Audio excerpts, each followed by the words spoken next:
हमारे एक श्रोता ने कुछ सामग्री भेजी है और उसकी शुरुआत होती है कानपुर में हुई एक बैंक की घटना से। वहां जो हुआ वो हमारे समाज की एक बहुत ही अजीब सच्चाई दिखाता है। और ये कोई अकेली बात नहीं है। हम सब ने सड़कों पर ऐसी गाड़ियां देखी होंगी जिनके पीछे बड़े बड़े अक्षरों में हाँ लिखा होता है, किसी जाति या गोत्र का नाम लिखा होता है। स्रोत में तो इस चलन को थोड़ा हास्यास्पद भी बताया गया है। सही बात है। तो इसे देखकर एक सवाल उठता है कि आखिर अपनी इन बाहरी पहचानों से हमारा इतना गहरा, इतना मजबूत लगाव क्यों होता है? और देखिए, यही सवाल आज हमारी चर्चा का केंद्र है। जो स्रोत हमारे सामने हैं वो इस लगाव को एक बहुत ही एक अलग, एक आध्यात्मिक नजरिए से देखते हैं। अच्छा। वे एक बड़ी दिलचस्प और शायद पहली बार में थोड़ी अटपटी लगने वाली अवधारणा पेश करते हैं कि हमें अपने शरीर को एक किराए की गाड़ी की तरह देखना चाहिए। किराए की गाड़ी? हाँ। तो आज हम इसी अनोखे दृष्टिकोण की गहराई में उतरेंगे और समझने की कोशिश करेंगे कि पहचान, अहंकार और हमारे अस्तित्व के बारे में ये नजरिया हमें क्या सिखा सकता है। किराए की गाड़ी, ये सुनने में भी थोड़ा अजीब है। चलिए इस बात को थोड़ा खोलकर समझते हैं। स्रोत में इसे समझाने के लिए एक बहुत ही आसान सा उदाहरण दिया गया है। सोचिए, क्या कोई व्यक्ति किसी किराए के मकान में रहने जाता है और बाहर अपनी संगमरमर की नेम प्लेट लगवा देता है? नहीं, बिल्कुल नहीं। जिस पे लिखा हो सदा के लिए। या फिर क्या कोई ओला या उबर बुक करके उस पे स्प्रे पेंट से अपना नाम लिख देता है? हाँ नहीं, जाहिर है नहीं। ऐसा करना तो बेवकूफ़ी लगेगी। क्यों? क्योंकि हम सब जानते हैं कि वो चीज़ हमारी नहीं है, बस कुछ वक्त के लिए इस्तेमाल करने को मिली है। और स्रोत इसी तर्क को हमारे अपने शरीर पर लागू करता है। अच्छा। वो कहता है कि अगर हम एक बेजान किराए की गाड़ी पर अपना हक नहीं जताते तो फिर इस जीवित शरीर पर इतना अहंकार क्यों? तो स्रोत ये कह रहा है कि ये शरीर भी ऊपर वाले की दी हुई एक किराए की गाड़ी है। बिल्कुल। जो हमें 70, 80, 90 साल चलाने के लिए मिली है। लेकिन यहाँ एक सवाल उठता है। ये रूपक सुनने में तो अच्छा है, पर क्या ये हकीकत से थोड़ा दूर नहीं? कैसे? लोग अपनी पहचान से इसलिए नहीं जुड़ते क्योंकि वे इसे किराए का समझते हैं, बल्कि इसलिए क्योंकि हमारा समाज, हमारी दुनिया हमें उसी नजर से देखती है, उसी से हमारी परख करती है। जाति, परिवार, पद, ये सब तो सामाजिक सच्चाई है ना। ये बहुत जरूरी सवाल है और स्रोत इस बात को नकारता नहीं है। वो ये नहीं कहता कि समाज आपको आपकी गाड़ी के मॉडल से नहीं पहचानेगा, वो तो पहचानेगा। हाँ। ये दृष्टिकोण एक बाहरी सच्चाई को बदलने के लिए नहीं, बल्कि एक आंतरिक समझ को बदलने के लिए है। आंतरिक समझ? हाँ, ये एक तरह का मानसिक औजार है, एक टूल है जो हमें बाहरी दबावों से आजाद होने में मदद करता है।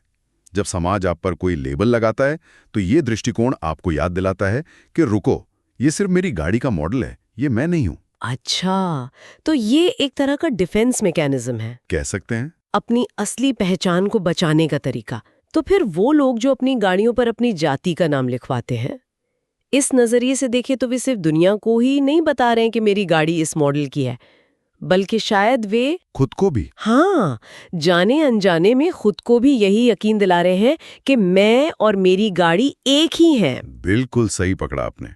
यहीं से उस सबसे बड़ी गलतफहमी की शुरुआत होती है जिसे स्रोत हमारी सारी समस्याओं की जड़ मानता है। और वो क्या? जब ड्राइवर ये भूल जाता है कि वो ड्राइवर है और ये मानने लगता है कि वो खुद ही गाड़ी है, यहीं से सारी गड़बड़ शुरू होती है। और यहीं पर यह बात और भी ज्यादा दिलचस्प हो जाती है।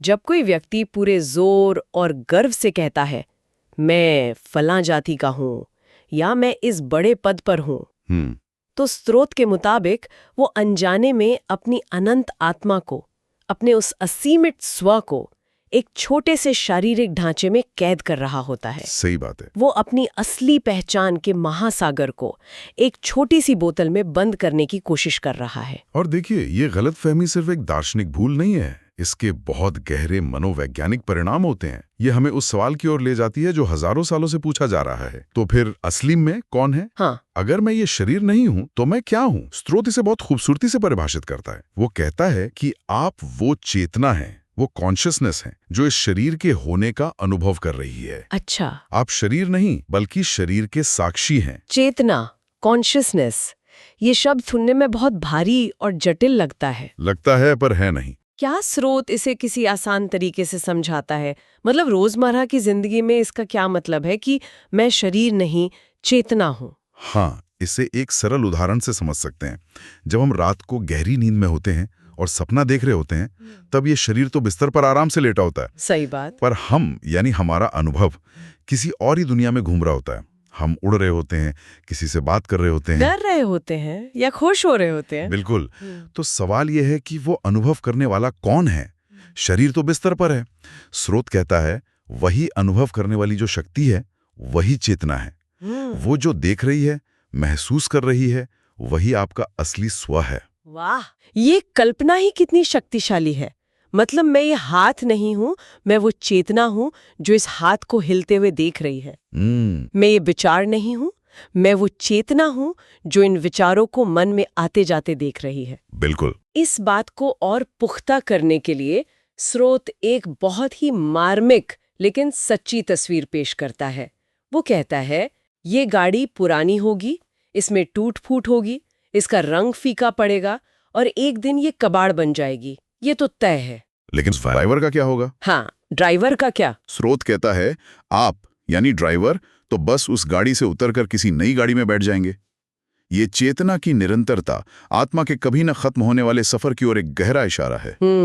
शरीर नश्वर है, एक मशीन की तरह है जो वक्त के साथ खराब होकर बंद हो जाएगी, लेकिन उसे चलाने वाली चेतना, वो ऊर्जा, वो हमेशा बनी रहती है। और ये गलतफहमी कि मैं ही गाड़ी हूं हमें उस गाड़ी के खत्म होने के डर से भर देती है, जबकि हमारी असलियत उस गाड़ी से कहीं ज्यादा बड़ी और स्थायी है। तो इसका मतलब ये हुआ कि अपनी जाति, अपने पद या किसी भी शारीरिक पहचान पर घमंड करना ठीक वैसा ही है जैसे कोई टैक्सी ड्राइवर अपने किराए की टैक्सी के चमचमाते रंग पर इतराए। हाँ बिल्कुल।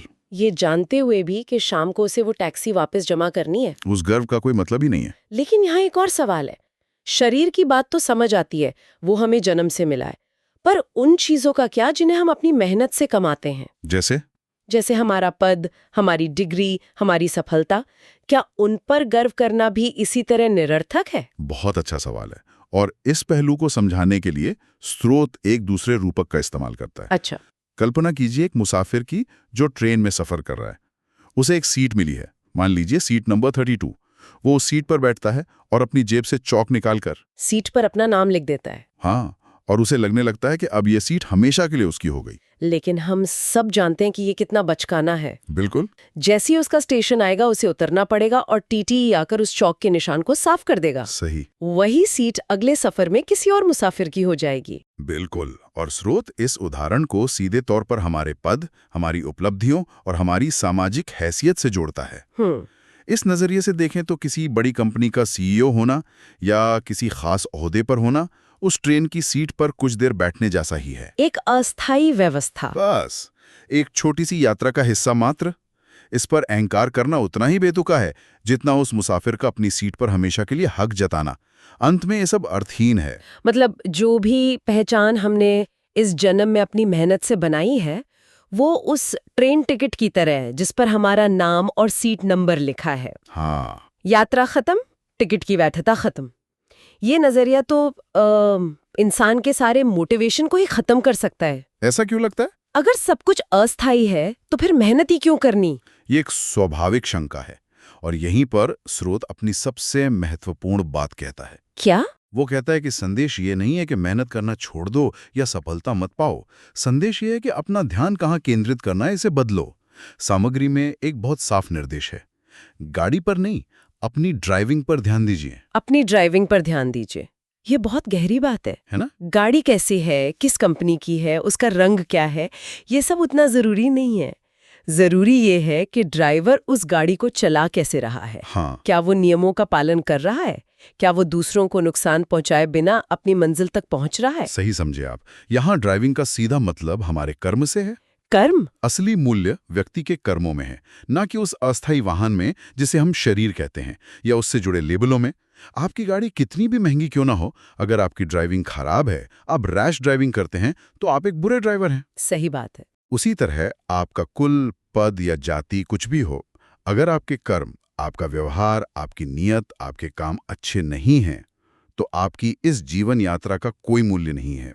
लेकिन क्या एक अच्छी गाड़ी होना, मतलब एक स्वस्थ शरीर, एक अच्छा परिवार या समाज में एक अच्छी स्थिति, एक अच्छी ड्राइविंग में मदद नहीं करता? क्या ये दोनों चीजें पूरी तरह से एक दूसरे से अलग है? नहीं, बिल्कुल अलग नहीं है। स्रोत ये नहीं कहता कि अपनी गाड़ी को नजरअंदाज कर दो या उसका ख्याल मत रखो, अच्छा। बल्कि वो तो ये कहता है कि इस गाड़ी का अच्छा रखरखाव बेहद जरूरी है ताकि आपकी यात्रा, आपकी ड्राइविंग अच्छी और आसान हो। तो मतलब गाड़ी का ध्यान रखना भी जरूरी है। बहुत जरूरी। एक स्वस्थ शरीर और एक स्थिर मन आपको बेहतर कर्म करने में मदद करते हैं। फर्क प्राथमिकता का है, नजरिए का है। प्राथमिकता। हाँ, गाड़ी को एक साधन समझें, मंजिल नहीं। गाड़ी का इस्तेमाल अच्छे कामों के लिए करें, गाड़ी को ही अपनी पहचान बनाकर उस पर अहंकार करने के लिए नहीं। तो इस सब का क्या मतलब है? इन सभी रूपकों और विचारों को अगर हम एक साथ देखें तो स्रोत हमें एक बहुत बड़ी चुनौती दे रहा है। बिल्कुल। वो हमें खुद को ये भौतिक शरीर या इससे जुड़े अस्थायी लेबलों के रूप में देखना बंद करने के लिए कह रहा है और इसकी जगह खुद को उस शरीर के भीतर की चेतना, उस ड्राइवर के रूप में पहचानने के लिए कह रहा है जो इस गाड़ी को चला रहा है। हाँ। मूल विचार मिट्टी और चैतन्य के बीच के फर्क को समझने का है। हम खुद को नश्वर मिट्टी का पुतला ना समझें, बल्कि अविनाशी चैतन्य या चेतना का अंश माने। बिल्कुल सही सारांश है। ये एक तरह से पहचान के भारी बोझ को हल्का करने जैसा है। हाँ। जब हम खुद को ड्राइवर के रूप में देखना शुरू करते हैं तो हम गाड़ी पर लगी छोटी मोटी खरोचों या उसके पुराने मॉडल को लेकर बहुत ज्यादा परेशान नहीं होते। सही। हमारा ध्यान अपनी यात्रा पर, अपने कर्मों पर, अपनी ड्राइविंग की गुणवत्ता पर केंद्रित हो जाता है। ये हमें एक अलग ही तरह की आज़ादी देता है। दूसरों की राय से आज़ादी, अपनी ही बनाई हुई सीमाओं से आज़ादी। और इसी बिंदु पर श्रोता के लिए एक विचार छोड़ना सही रहेगा। जरूर। स्रोत हमें अपनी ड्राइविंग यानी कर्म पर ध्यान केंद्रित करने के लिए कहता है। तो श्रोता के लिए विचार करने वाला प्रश्न यह है, अगर हम एक पल के लिए अपनी गाड़ी का वर्णन करना बंद कर दें, यानी हम कौन हैं यह बताने के लिए अपने शरीर, अपनी पृष्ठभूमि, अपनी नौकरी या अपनी जाति का जिक्र ना करें, तो हम अपनी ड्राइविंग का वर्णन कैसे करेंगे? वे कौन से कर्म, कौन सी आदतें और कौन से सिद्धांत हैं जो असल में यह परिभाषित करते हैं कि हम इस जीवन यात्रा में ड्राइवर के तौर पर कौन हैं?